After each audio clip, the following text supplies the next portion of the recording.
J'ai jamais eu une seule discussion avec mon père, mais il m'a confié une tâche importante. Mettre ma vie en jeu pour les autres. Ainsi sont les paroles prononcées par Shifuyu à Badji afin de prouver sa valeur au capitaine de la première division du Toman. En effet, comme on a pu le voir dans la première partie du bouclier dont vous trouverez le lien un peu plus haut, c'est une nouvelle fois pour marcher sur les traces de son père que le futur vice-capitaine souhaite rejoindre le Toman et suivre Badji au sein de ce gang mythique de Tokyo. Dans cette vidéo, je vous propose donc la seconde partie de l'histoire de Shifuyu et la première partie des bouclés Badji Keisuke Kara no Tegami. Mais avant de rentrer dans le vif du sujet, si vous découvrez la chaîne via cette vidéo, n'hésitez pas à vous abonner et à activer la cloche des notifications pour être averti des sorties des prochains contenus. Intro assez courte, mais le principal a été dit, je vous propose donc maintenant de vous plonger dans la partie de l'histoire du fidèle bras droit, celle de Shifuyu Matsumo. Badji-san. L'histoire commence un mois après la bataille d'Halloween.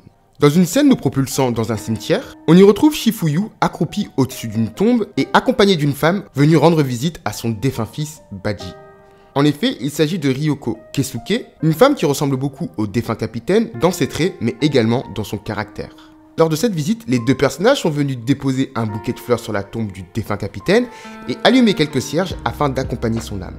Cependant, tandis que Shifuyu paraît distrait et pensif, ce dernier finira par brûler le fameux bouquet, puis confus, finira également par brûler ses cheveux, une action qui nous montre l'état mental du vice-capitaine de la première division qui peine à accepter la situation. Ryoko réprimandera alors le jeune homme et lui demandera de filer remplacer le bouquet et en profitera pour lui demander de lui apporter un café et de lui allumer une cigarette. Et c'est tandis que Shifuyu commencera par allumer la cigarette de la jeune femme que Ken Wakui nous plongera dans les pensées du jeune garçon, une occasion de nous remémorer les événements du bain de sang d'Halloween, une bataille impliquant les 150 membres du Toman contre les 300 voyous du Valhalla, mais également les actions d'agents infiltrés de Badji au sein du Valhalla et son sacrifice pour protéger ses amis. Ainsi, c'est suite à cette tragédie du 31 octobre qu'une veillée sera organisée pour le capitaine de la première division du Toman, veillée dans laquelle on pourra voir sa mère bouleversée et Shifuyu payer ses respects à son ami. Un mois s'est donc passé depuis le 31 octobre 2005, et bien que Shifuyu indique qu'ils ont tous tenté d'avancer, la tâche est finalement bien plus ardue qu'elle n'y paraît. Quoi qu'il en soit, suite à cette remise en question, Ryoko tendra une lettre à Shifuyu, une lettre qu'elle a pu retrouver dans la chambre de Badji, une lettre adressée et écrite à son vice-capitaine la veille de la fameuse bataille juste après que ce dernier ait rencontré Takemichi et Shifuyu sur un pont et que nos deux héros aient indiqué être au courant des intentions du personnage et où Takemichi avait demandé à Badji de ne surtout pas mourir lors de la bataille. Dans cette dernière, le défunt capitaine indique que voir Shifuyu avec des bandages lui a sensiblement rappelé le jour de leur rencontre, quelque chose qui lui a donné envie de lui écrire, en indiquant sur le ton de la blague que ce dernier a toujours aimé se faire tabasser. Ainsi, c'est sur ces quelques mots et l'acquiescement de Shifuyu que le flashback débute pour nous propulser à la période du collège des deux personnages.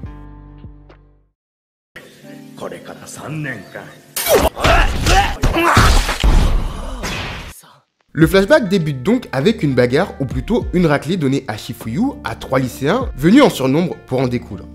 Une première occasion de pouvoir constater la force du futur vice-capitaine du Toman qui méprisera l'aspect déloyal de ses adversaires. Ainsi, venant une nouvelle fois en aide à une personne en difficulté, le personnage s'est lancé dans ce combat afin de reprendre l'argent que les 3 lycéens avaient dérobé à un de ses camarades d'école, action qui sera mal interprétée par un professeur qui pensera que c'est Shifuyu, le ravisseur, et qui permettra de montrer le caractère dur du personnage. En effet, ce dernier embarrera violemment son enseignant, ce qui montre que l'aspect hiérarchique de l'école n'est pas synonyme de respect pour lui. Ainsi, par la suite, c'est dans un véritable parallèle avec le premier bouclier sur le personnage que ce dernier rentrera chez lui et retrouvera sa mère une nouvelle fois agacée d'avoir appris par son école que son fils s'est encore battu. Cependant, la jeune femme notera que depuis la rentrée au collège de son fils, le comportement du personnage a changé, quelque chose qui sera confirmé par Shifuyu qui avouera n'être pas stimulé par son nouvel environnement, ce qui le pousse à enchaîner les combats. Par ce biais, et sans même qu'il le veuille, ce dernier obtiendra un nouveau statut, celui de solitaire n'ayant jamais perdu. C'est donc dans cet environnement que le personnage avouera vivre une vie loin de tout ce qu'il espérait. Un autre élément qui viendra montrer le désintérêt de Shifuyu sera sa réaction face à la proposition de son groupe de potes, /groupies, de chercher d'autres voyous /collégiens à l'extérieur de l'établissement pour les affronter. En effet, malgré son côté bagarreur, le personnage indiquera qu'il n'est pas intéressé par cela, tout en renvoyant la balle à ses amis. Cependant, les paroles de l'un de ses potes va tout de même attirer son attention. En effet, ce dernier indiquera que le lycée pourrait abriter une personne qui serait susceptible d'être plus fort que lui. Dans son explication, le personnage secondaire parlera d'une rumeur qui indiquerait qu'un membre fondateur du Toman se trouverait dans l'établissement et abordera également les exploits du gang qui, composé à l'origine de 6 personnes, aurait terrassé les Black Dragons et par ce biais se serait fait rapidement un nom. Et bien que ces références ne parleront pas à Shifuyu, qui à part sa vie de collégien semble surtout porter un intérêt à Excalibur, le personnage sera intrigué et pensera dans un premier temps que l'histoire racontée par son pote est embellie, tout comme les rumeurs autour des gangs de motards. Et c'est en méprisant ce type de gang que ce dernier créera et interpellera la dite personne en lui indiquant de ramener ses fesses pour qu'il puisse les botter, une action qui semble inquiéter les potes de Shifuyu qui craignent la défaite du personnage, mais qui à contrario semble ne pas faire suer le futur vice-capitaine. Quelque temps après cette conversation, alors que Shifuyu semblait blasé de sa vie de collégien, son groupe de potes lui indiqueront qu'ils pensent avoir identifié le membre fondateur du Toman. En effet, dans une conversation, ces derniers indiqueront qu'ils ont découvert l'existence d'une personne qui aurait redoublé, alors que cela semble extrêmement rare dans leur établissement, et que de ce fait, ce dernier doit être un vrai gangster. Suite à ces paroles, Shifuyu ira donc à la rencontre de la fameuse personne, rencontre qui lui permettra de tomber sur Baji, habillé comme un premier de la classe, les cheveux plaqués et tentant d'écrire une lettre avec des kanji. Et c'est en constatant l'apparence du personnage que Shifuyu pensera qu'il a affaire à un parfait pigeon. De ce fait, au lieu de lui chercher les ennuis, le futur vice-capitaine décidera plutôt de lui filer un coup de main dans la rédaction de sa lettre. Un moment assez particulier dans lequel Shifuyu constatera les fautes d'orthographe grossières faites par le personnage, ce qui le poussera à interroger Baji sur les raisons de son style vestimentaire. Baji indiquera alors qu'il a décidé de prendre cette apparence afin de ne pas redoubler et de ne pas faire pleurer sa mère. Et j'avoue que c'est un peu mignon de voir le personnage comme ça. Bref, suite à cette rencontre, Baji et Shifuyu commenceront à sympathiser. Cependant, le futur vice-capitaine sortira de la salle en cherchant toujours un adversaire à sa hauteur. Cependant, sa réflexion sera rapidement interrompue par un groupe de voyous se dressant contre lui et cherchant à se venger. En effet, après avoir reçu une première raclée par Shifuyu le jour de la rentrée des classes, ces derniers ont décidé de revenir en nombre afin d'abattre le personnage, une rencontre dans laquelle le futur vice-capitaine ne se dégonflera pas et ouvrira les hostilités avec un coup de boule à celui qui ressemble à leur leader, ce qui lancera officiellement les hostilités. Et c'est au moment où Shifuyu se retrouvera en difficulté que Baji entrera en scène, en tenue de premier de la classe, afin de prêter main forte à son nouveau pote. Une arrivée qui sera dans un premier temps l'occasion pour Baji de remercier Shifuyu pour son aide, mais qui sera sous-estimée par l'ensemble des combattants. Et c'est alors que Baji sera pris par le col par son adversaire que ce dernier enverra une puissante droite dans la tête du leader, une démonstration de force spectaculaire qui lui permettra finalement de se présenter comme le capitaine de la première division du Tokyo Manjikai. Par la suite, Baji explosera les 20 membres du gang adverse sous les yeux de Shifuyu, encore choqué de la révélation de celui qu'il croyait être un intello. Le capitaine conclura ensuite la bataille en indiquant que si le gang venait à s'en prendre une nouvelle fois à son pote, il n'hésiterait pas à les exterminer. Paroles qui scelleront définitivement l'amitié entre les deux personnages. C'est d'ailleurs à ce moment précis que Shifuyu tombera irrésistiblement sous le charme de Baji et qui lui proposa de venir déguster un Peiyung chez lui. Une occasion qui permettra enfin aux deux personnages de découvrir qu'ils vivent dans le même bâtiment. Une fois arrivé chez Baji, Shifuyu fera rapidement la connaissance de la mère du personnage qui demandera à son fils s'il s'est encore battu. Ryoko prendra également le temps de saluer notre personnage principal de ce booklet et profitera de cette occasion pour lui demander si par hasard il ne se serait pas fait attaquer par son fils. Une situation assez délicate pour le personnage qui cherchera à couvrir Baji afin qu'il ne se fasse pas daroned. Ainsi, Shifuyu indiquera que Baji était entouré de 20 délinquants et que c'est lui qui est intervenu pour tenter de le sauver. Une explication que le capitaine tentera de stopper en donnant des coups de pied à son ami, ce qui résultera par une attaque au coup de pied de sa propre mère. Oui, elle a vraiment pas le temps. Bref, quoi qu'il en soit, après cette scène assez comique, Baji et Shifuyu se retrouveront dans la chambre du capitaine, une occasion pour Shifuyu d'admirer la photo des 6 membres fondateurs du Toman. Alors que Baji se présentera avec un Peiyung et une trousse de secours, Shifuyu commencera à vanter les louanges du Tokyo Manjikai. À ce moment-là, on sent d'ailleurs que Baji souhaite éviter le sujet et détourner la conversation. Cependant, ne se dégonflant pas, Shifuyu reprendra son discours en avouant qu'à l'origine, il n'aimait pas les gangs de motards, mais que grâce à lui, il a changé d'avis.